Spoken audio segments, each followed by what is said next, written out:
High বন্ধুরা, আমি কাশেম এবং আমার চ্যানেলে আপনাদের স্বাগতম। আজকের ভিডিওতে আমরা কথা বলবো টাঙ্গাইলের নাম এবং ইতিহাস নিয়ে। চলুন শুরু করা যাক।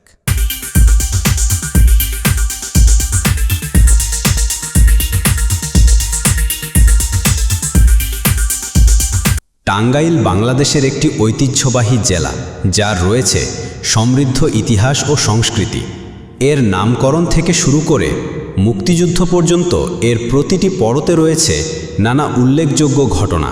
টাঙ্গাইলের বিস্তারিত ইতিহাস তুলে ধরা হলো। ১. নামকরণের ইতিহাস। টাঙ্গাইল নামকরণের সঠিক ইতিহাস নিয়ে বেশ কয়েকটি মত প্রচলিত আছে। টান আইল থেকে টাঙ্গাইল। সবচেয়ে প্রচলিত মত হল ইংরেজ আমলে এ অঞ্চলের লোকেরা উঁচু ভূমিকে টান শব্দে প্রকাশ করত। এই টান শব্দের সাথে আইল অর্থাৎ সীমা নির্দেশক বা মেটোপথ যুক্ত হয়ে টান আইল হয়েছিল, যা পরবর্তীতে টাঙ্গাইলে রূপান্তরিত হয়েছে। টাঙ্গাইলের ভূপ্রকৃতিগত বৈশিষ্ট্য অর্থাৎ উঁচু ও ঢালু ভূমি এই মতকে সমর্থন করে।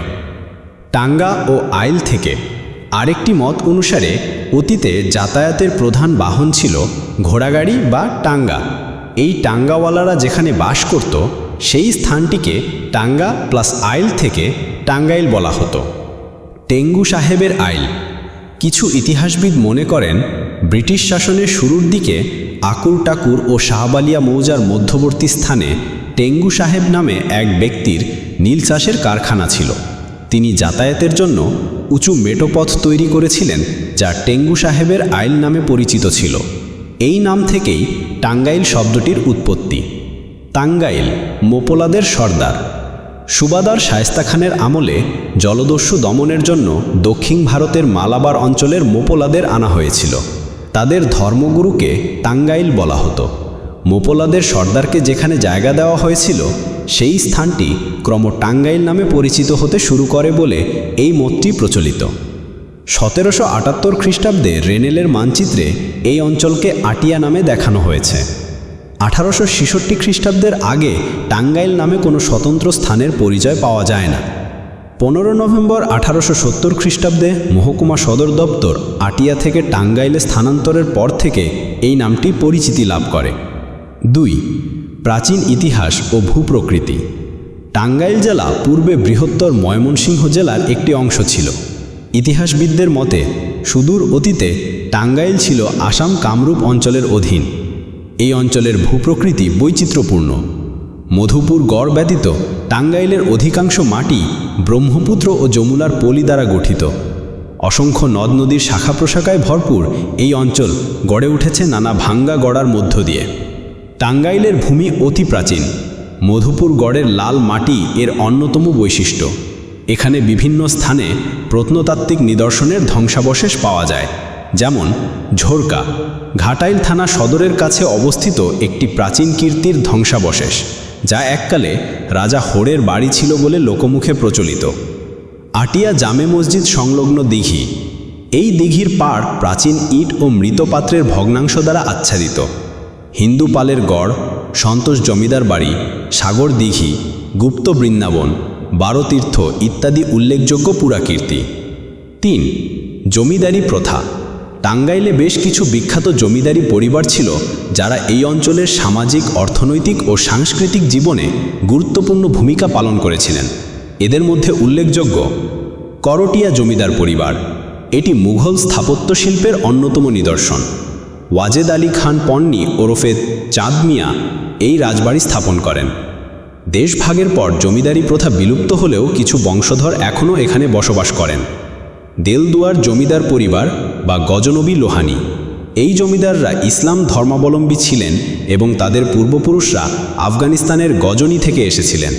স্যার আব্দুল করিম গজনবী এবং স্যার আব্দুল হালিম গজনবী এই পরিবারের অত্যন্ত সুপরিচিত জমিদার ছিলেন। তারা দানশীল, উচ্চশিক্ষিত এবং ব্যবসায়ী হিসেবে খ্যাতি অর্জন করেন। পাকুটিয়া জমিদার বাড়ি। 19বিংশ শতকের শুরুতে রামকৃষ্ণ সাহা মণ্ডল এটি স্থাপন করেন। এই জমিদারদের অনেকেই শিক্ষা প্রসারে গুরুত্বপূর্ণ অবদান রেখেছিলেন। 4. মুক্তিযুদ্ধ ও স্বাধীনতা সংগ্রাম। বাংলাদেশের মহান মুক্তিযুদ্ধে টাঙ্গাইলের ভূমিকা ছিল অত্যন্ত গৌরবোজ্জ্বল। এখানে বেশ কয়েকটি উল্লেখযোগ্য যুদ্ধ সংঘটিত হয়েছিল এবং দুটি বৃহৎ স্থানীয় বাহিনী গড়ে উঠেছিল। কাদেরিয়া বাহিনী।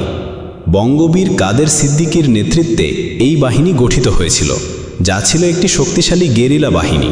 তাদের বীরত্বপূর্ণ যুদ্ধ দেশের সীমানা পেরিয়ে আন্তর্জাতিকভাবেও পরিচিতি লাভ করে।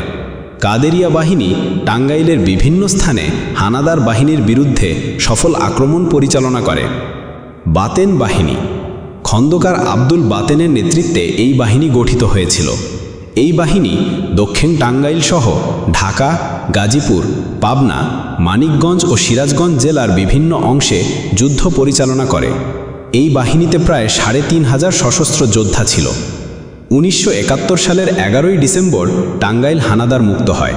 এই দিনে বাংলার সূর্য সেনারা পাকিস্তানি হানাদার বাহিনীর কবল থেকে টাঙ্গাইলকে মুক্ত করে স্বাধীন বাংলাদেশের পতাকা উত্তোলন করেন।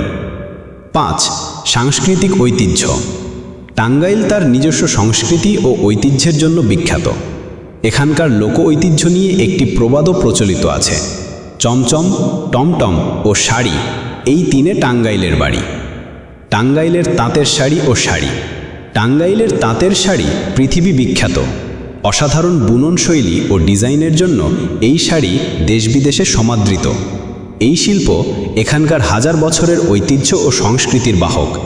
একসময় এখানে মসলিন শাড়িও তৈরি হতো, যদিও তা এখন বিলুপ্ত। পোড়াবাড়ির চমচম। টাঙ্গাইলের পোড়াবাড়ির চমচম মিষ্টি মিষ্টির রাজা হিসেবে পরিচিত। প্রায় ২০০ বছর প্রাচীন এই মিষ্টির খ্যাতি বাংলা বিহার ছাড়িয়ে ভারতবর্ষ জুড়ে ধলেশ্বরী নদীর প্রাকৃতিক পরিবেশ এর স্বাদের উপর বিশেষ প্রভাব ফেলে বলে মনে করা হয়। কাঁসা পিতল শিল্প। টাঙ্গাইলের কাঁসা পিতলের তৈরি তৈজসপত্রও সুপরিচিত ছিল। অন্যান্য ঐতিহ্য। নকশি কাঁথা, মাটির মৃৎপাত্রের ফলক, বাঁশ ও বেতের কাজ, বিভিন্ন লোকজ খেলাধুলাও টাঙ্গাইলের সংস্কৃতির অংশ। ঐতিহাসিক ও ধর্মীয় স্থান। আটিয়া জামে মসজিদ, ধনবাড়ির মসজিদ ও মাজার, ২০১ গম্বুজ মসজিদ বা গোপালপুর, গুপ্ত বৃন্দাবন, পাকুটিয়া সৎসঙ্গ আশ্রম, ১২ তীর্থ, আনন্দমঠ ইত্যাদি। টাঙ্গাইল তার সমৃদ্ধ ইতিহাস, ঐতিহ্যবাহী শিল্পকর্ম এবং মহান মুক্তিযুদ্ধে তার অবদানের জন্য বাংলাদেশের অন্যতম গুরুত্বপূর্ণ একটি জেলা হিসাবে পরিচিত।